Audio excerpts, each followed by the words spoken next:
श्री राम जी ने बाली को छिपकर क्यों मारा, इसके पीछे का सबसे बड़ा कारण हनुमान जी ही थे। आखिर ऐसा क्या हुआ था कि श्री राम जी को बाली को छिपकर मारना पड़ा, और क्या श्री राम जी भी डरते थे कि अगर वह बाली के सामने गए तो बाली उनकी आधी शक्ति हर लेंगे और कहीं बाली उन्हें हरा ना दे। और इस कहानी में हम यह भी जानेंगे कि क्या हुआ जब बाली ने हनुमान जी को युद्ध के लिए ललकारा। तो चलिए शुरू करते हैं आज की कहानी। कथा में आगे बढ़ने से पहले बाली के बारे में कुछ बातें आपको जान लेना चाहिए। कथाओं में ऐसा कहा गया है कि बाली इंद्र के धर्मपुत्र थे और इंद्रदेव से ही उन्हें एक अजय माला मिली थी, जिसे पहनकर बाली की शक्तियां 1000 गुना बढ़ जाती थी। इन शक्तियों से बाली ने बहुत सी लड़ाई लड़ी और सभी में उसको विजय हासिल हुई। इसके बाद बाली ने ब्रह्मा जी की तपस्या की, जिससे खुश होकर ब्रह्मा जी ने उन्हें वरदान दिया कि वह जिससे भी लड़ाई करेंगे तो उसके शत्रु की आधी शक्तियां बाली में आ जाएंगी। इस वरदान के बाद तो बाली ने राक्षसों को अपने सामने टिकने ही नहीं दिया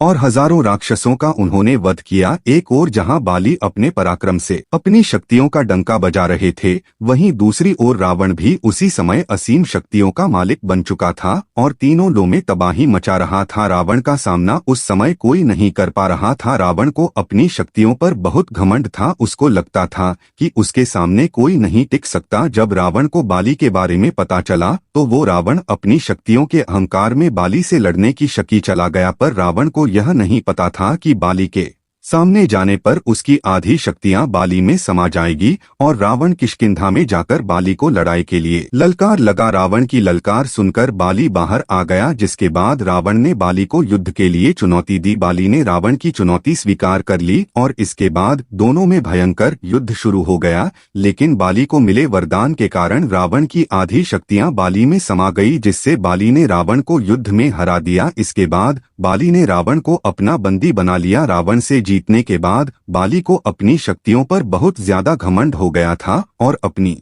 ताकत दिखाने के लिए रोज रावण को अपनी बगल में लेकर घूमने जाने लगा। इसके बाद रावण ने बाली से माफी मांगी और दोनों के बीच मित्रता हो गई। लेकिन इसके बाद बाली का घमंड आसमान छूने लगा। एक दिन बाली अपनी शक्ति के घमंड में चूर जंगलों में घूम रहा था और पेड़ पत्थरों को उखाड़ उखाड़ कर फेंक रहा था। उसी जंगल में हनुमान जी श्री राम जी का जप कर रहे थे। जब बाली हनुमान जी के पास पहुंची तो उन्होंने हनुमान जी से कहा कि क्या पूरे दिन राम नाम जपता है? राम नाम को छोड़कर अपने राजा बाली का जप करो। हनुमान जी यह सुनकर मंद मंद मुस्कुराए और वापस अपनी भक्ति में लीन हो गए। यह देखकर बाली को बहुत गुस्सा आया। बाली ने हनुमान जी से कहा कि मैं तुम्हारे राम से ज्यादा शक्तिशाली हूँ और कहा कि अगर तुम्हारे राम मेरे सामने आ जाए तो मैं उन्हें भी हरा सकता हूँ। जब तक बात खुद पर थी तब तक हनुमान जी ने कुछ नहीं कहा, लेकिन जब बात उनके प्रभु पर आई तो हनुमान जी ने नहीं रुक पाए और बाली से कहा कि हे वानर राज, मेरे प्रभु श्री राम जी से लड़ने से पहले क्या आप उनके इस दास हनुमान से लड़ना चाहेंगे? अपनी शक्तियों के घमंड में चूर बाली हनुमान जी से लड़ने को तैयार हो गए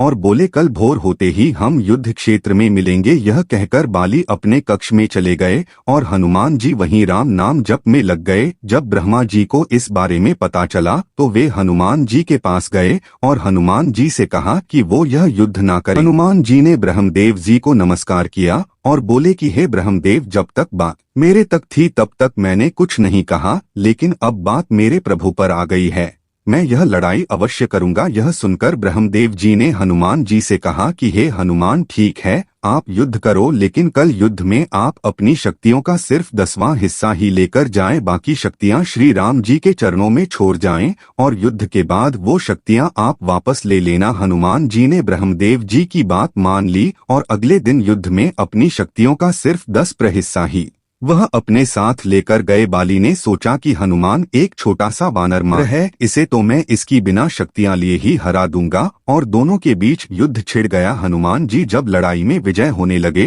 तो बाली ने हनुमान जी की आधी शक्तियां लेने का आह्वान किया और जैसे ही हनुमान जी की शक्तियां बाली में जाने लगी तो बाली का शरीर धीरे धीरे विशालकाय होने लगा। बाली समझ नहीं पा रहा था कि यह क्या हो रहा है। बाली का शरीर फटने को हो रहा था। बाली को ऐसा लग रहा था मानो उसके शरीर के अंदर ज्वालामुखी फटने वाला हो। और अभी तो बाली ने हनुमान जी की शक्तियां लेना बस शुरू ही किया था, जिसे वह झेल नहीं पा रहा था। बाली बेहोश होने ही वाला था कि तभी ब्रह्मदेव जी बाली के सामने आए और बोले कि बाली, अगर अपनी जान बचाना चाहते हो तो हनुमान जी की नजरों से बहुत दूर चले जाओ। यह सुनकर बाली वहां से भागने लगा। जैसे जैसे बाली हनुमान जी से दूर जा रहा था वैसे वैसे उसका शरीर ठीक होने लगा, और जब वो हनुमान जी से बहुत दूर चला गया, बाली ने ब्रह्मा जी से इसका कारण पूछा। ब्रह्मदेव जी ने बताया कि हनुमान जी की शक्तियां असीमित और अपार हैं, उन शक्तियों को सिर्फ हनुमान जी ही संभाल सकते हैं, और मेरे कहने पर हनुमान जी इस युद्ध में अपनी शक्तियों का सिर्फ 10वां हिस्सा ही लेकर आए थे, और उन शक्तियों के अंश मात्र से ही तुम्हारा यह हाल हो गया। सोचो, हनुमान जी अगर अपनी पूरी शक्तियों के साथ आते तो तुम्हारा क्या हाल होता। ब्रह्मदेव जी की बातें सुनकर बाली को अपनी का एहसास हुआ और उसका घमंड चूर चूर हो गया। इसके बाद बाली ने हनुमान जी से माफी मांगी और हनुमान जी से कहा कि हनुमान जी, आपके अंदर असीमित शक्तियां हैं, लेकिन फिर भी आप इतने शांत कैसे रहते हो। और यह कहकर बाली हनुमान जी से माफी मांगने लगे। हनुमान जी ने कहा कि अगर माफी मांगनी ही है तो प्रभु श्री राम जी से मांगिए, मैं तो उनका एक छोटा सा भक्त हूँ। और यह कहकर हनुमान जी ने बाली को अपने गले लगा लिया। इसके बाद बाली श्री राम नाम का जयकारा लगाने लगे और यह युद्ध शुरू होने से पहले ही खत्म हो गया। अब बात करते हैं राम। इसके पीछे के कुछ तथ्य रामायण में लिखित है। श्री राम जी सुग्रीव को अपना मित्र बना चुके थे और उन्हें वचन दे चुके थे कि वह बाली का वध अवश्य करेंगे, क्योंकि बाली के पापों का घड़ा भर चुका है और क्षत्रिय होने के नाते उनको यह आदेश था कि अगर कहीं भी कोई पाप करता है तो पापियों को दंड अवश्य दिया जाए। बाली ने सुग्रीव को अपने पर जबरन अपना हक जमा लिया था, जिसकी सजा सिर्फ मृत्यु थी, और क्षत्रिय होने के नाते वह दंड श्री राम जी कैसे भी दे सकते थे। राज्य से निकालकर सुग्रीव की पत्नी रोमा, हालांकि दंड देने से पहले श्री राम जी ने सुग्रीव को बाली के पास एक आखिरी मौका ठुकरा दिया था। श्री राम जी के कुल में एक प्रथा यह भी कि जब कोई जानवर पागल हो जाता है और मरने मारने पर उतारू हो जाता है तो उसका शिकार करना अनिवार्य हो जाता है, और बाली भी वानर प्रजाति से था जो सुग्रीव को मारने जा रहा था। इसलिए श्री राम जी ने बाली का शिकार किया, और शिकार तो छुपकर ही किया जाता है। अब बात करते हैं आखिरी तथ्य की।